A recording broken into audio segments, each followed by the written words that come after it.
क्या हो अगर मैं तुम्हें बोल दूं कि तेनाली रामा शो कॉपीड है। तो सीजन 2 आ गया एंड आई वाज लाइक अभी कुछ टाइम पहले सीजन 1 आया था। 7 साल। हाँ, आई एम गेटिंग ओल्ड। खैर छोड़ो, अपनी उम्र के दर्दों को भुला के लेट्स एनालाइज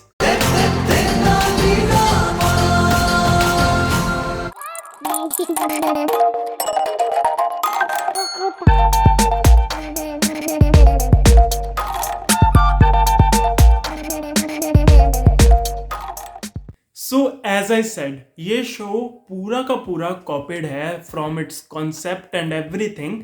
शायद तेनाली रामा जैसी स्टोरीज एग्जिस्ट करती हूँ, बट अकबर बीरबल से इसने सीन्स उठा लिए।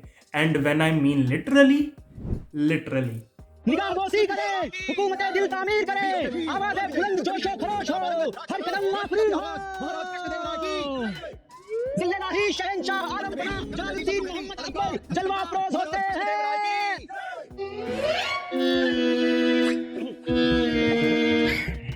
इनफैक्ट जो इंटेलिजेंस वाली बहुत सारी स्टोरीज है ना, वो चीजें भी रिसाइकल्ड हैं। महाराज की तबीयत आज थोड़ी नासाज है, लेकिन पूछने के लिए शुक्रिया। महाराज की तबीयत वाली थी महाराज।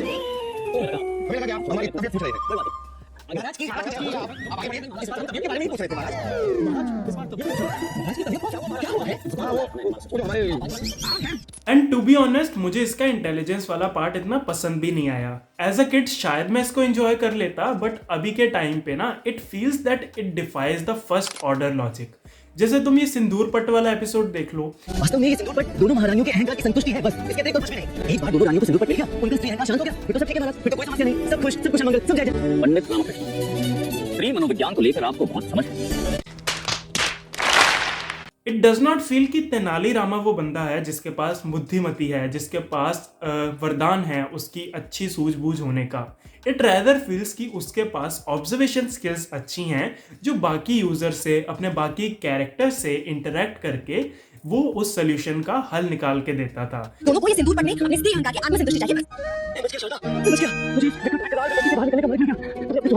इस सिचुएशन में भी हम सबको पता है कि जो उसने सोल्यूशन प्रपोज किया सिंदूर पट एपिसोड में, वो फिजिबल नहीं है। बट फिर भी हमें महसूस होता है कि बाद में जो सोल्यूशन निकल के आता है, it is more inspired from Buddhimati of others rather than Tenali Rama. But मैंने इसकी स्टार्ट तो इसी नोट पे की कि ये भाई कॉपीड है, इसमें चीजें अच्छी नहीं है। बट इसके बावजूद भी it is one of the most favourite shows of mine. And उसका रीजन पता क्या है? तेनाली रामा की चोटी बोल सकती है। अरे सच में, मजाक नहीं कर रहा। जब मैं इस सेंटेंस को बोलता हूँ, it means about the character descriptions of the others around him. जैसे मैंने बात की कि Tenali Rama is a good observer, तो बाकी लोग जो उससे सोल्यूशंस इंसिनुएट करते हैं ना, उसके बेसिस पे वो अपने सोल्यूशंस निकाल के आता है। And that makes it super super unique. Tenali Rama को हमारे कैरेक्टर पीओवी से ऐसे प्रेजेंट किया गया है कि वो बस एक कॉमन मैन है जिसके ऊपर देवी माँ का आशीर्वाद है और उसके आसपास बहुत अच्छे लोग। राइटिंग लेवल पे भी उन कैरेक्टर्स के ट्रेड्स बहुत अच्छे हैं। जैसे गुंडप्पा को ये तोतलापन देने के साथ कॉमेडी क्रिएट की गई है, उसकी माता श्री का ये मौन व्रत एक अलग लेयर ऐड करता है कैरेक्टरिस्टिक्स में। इसी तरह जितने कैरेक्टर्स इसके अंदर है ना, वो सब एक नया ऑरा फील करते हैं, specially the actors that have played these characters. जैसे तुम तथाचार्य की ही बात ले लो, उनको प्ले करने वाले एक्टर ने has nailed in the role. हमें दिल से रूटिंग होती है कि इस कैरेक्टर के साथ अच्छा नहीं होना चाहिए कुछ, ये मूर्ख है, चुप हो जा, सातवीं फेल, चुप। बट जब बात आ जाती है उसको एक ओहदे पे डिपिक्ट करने की कि हाँ कुछ कारण है कि ये राजगुरु है, तो वो भी ये चीज बखूबी करती है। बेसिकली उन कैरेक्टर्स को ट्रेड्स कुछ ऐसे दिए हैं कि तेनाली रामा को बुद्धिमान दिखाने के लिए उनको हमें डम डाउन न करना पड़े। इन दोनों की बात अलग है खैर। और इन्हीं कैरेक्टर्स को, इन्हीं रिसाइकल्ड स्टोरीज को लेके इवेंचुअली चलता है, जो कि इसको एक फ्रेशनेस प्रदान करती है। फिर जो इसका सबसे बड़ा डिस्टिंग्विशिंग फैक्टर आता है, that is the 20 years leap. Audience का मानना है तो ये एक अच्छा डिसीजन नहीं था from the perspective of the characters. जैसे कृष्ण देव राय का रोल था वो कट हो गया, इसके अलावा नए नए कैरेक्टर्स इंट्रोड्यूस हुए, तो on the top of things वो अच्छा नहीं फील होता। बट मैंने जब उस पार्ट को देखना शुरू किया ना, I felt this sense of wholesome story carrying forward. जैसे तुम देख सकते हो उसमें एक मेन स्टोरी चलती है कि कृष्ण देव राय जी वापस आएंगे हमारे पास और वो हमारे शहर का, हमारे टाउन का भला करेंगे। इसकी गारंटी मैं नहीं दे सकता। उस मेन स्टोरी के अराउंड साइड क्वेस्ट बिल्ड किए जाते हैं और ये जो साइड क्वेस्ट होते हैं ना, उनमें तेनालीरामा का वापसी करना, भास्कराचार्य की स्टोरीज की कैसे वो लर्न करता है अपनी पिता की महानता के बारे में, तो ये सब एलिमेंट्स प्ले करते हैं इस शो को एक होलसम नेचर देने के लिए। एंड उसी का रीजन है कि इसमें सीजन 2 के बारे में मैं पर्सनली कनेक्ट कर ही नहीं सकता, क्योंकि सीजन 1 को इतनी होलसम एंडिंग दी गई थी ना कि तेनालीरामा के नाम से वो गांव जाना जाएगा। ये संसार युगों युगों तक आपको तेनालीरामा के नाम से पुकारेगा। इसके ऊपर का कोई हाई मैच नहीं हो सकता। इट इज जस्ट लाइक कि तुम आयरन मैन को मार के दोबारा वापस ले आओ। क्या मतलब वो भी कर दिया मार्वल ने अब। दिल दुखा है लेकिन टूटा तो नहीं है। एंड अल्टीमेटली इन सब चीजों में से एक बहुत ही प्यारा मैसेज ये भी कन्वे करके जाती है। इनफैक्ट ये फर्स्ट एपिसोड में ही स्टैब्लिश कर देती है the gap between rich and poor, जो आज के दिन भी बढ़ता ही जा रहा है।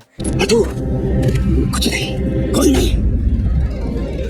तुझ जैसे छोटे आदमी की तू मुझे में कदम तक रखने की औकात नहीं। हाँ भाई, हमारे जैसे लोग, the middle class people, they have to fight their own battles. उनको बहुत हार्डशिप से गुजरना पड़ता है अपने पैशन को फॉलो करने के लिए, और खुदा ना खास्ता अगर वो पैशन में फेल हो जाते हैं तो उनके पास सिर्फ 1-2 ऑप्शंस ही बचती हैं अपने पेरेंट्स को फुलफिल करने के लिए। लेकिन फिर भी हम लग के इन सब चीज़ों को करते हैं क्योंकि हमें at the end of day ये उम्मीद होती है कि हम जितनी डिटर्मिनेशन से अपने काम को करेंगे हमें उसका कुछ ना कुछ फल ज़रूर मिलेगा। और इसी डिटर्मिनेशन को तुम्हें मरने नहीं देना है, बिकॉज कहीं ना कहीं चाहे तुम उस काम के साथ खुश नहीं हो, eventually down the line when we talk about the life it is an aspect of 10 to 50 years।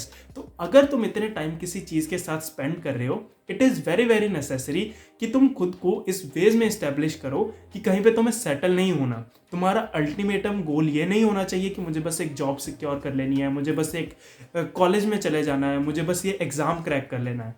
It must be far bigger than that, क्योंकि तुम्हारे ऊपर रिस्पॉन्सिबिलिटीज़ भी उस स्केल के ऊपर हैं। सारी उम्र अपने पेरेंट्स के लिए जिए, सोसाइटी के लिए जिए।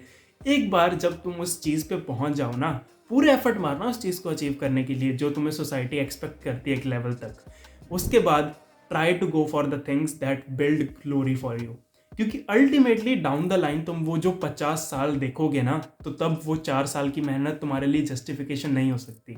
क्या तुम वो इंसान हो, मैं तुमसे पूछ रहा हूँ भाई स्क्रीन के उस तरफ, जो सोफे पे पड़ा रहता है, बिस्तर पे पड़ा रहता है, स्कूल कॉलेज से आने के बाद पड़ा रहता है? तुम लोग जो लोग बस कुर्सी गर्म करना चाहते हो, वो लोग सोसाइटी का खात्मा है भाई। इसलिए जितना जल्दी हो सके उस ट्रैप से बाहर आना है। इसी नोट के साथ ये छोटी सी वीडियो को खत्म करते हैं यार। बाकी till then keep analysing bye. और हाँ, अगर सिटकॉम के डाउनफॉल पे देखना है तो ये वाली वीडियो चेक कर लेना।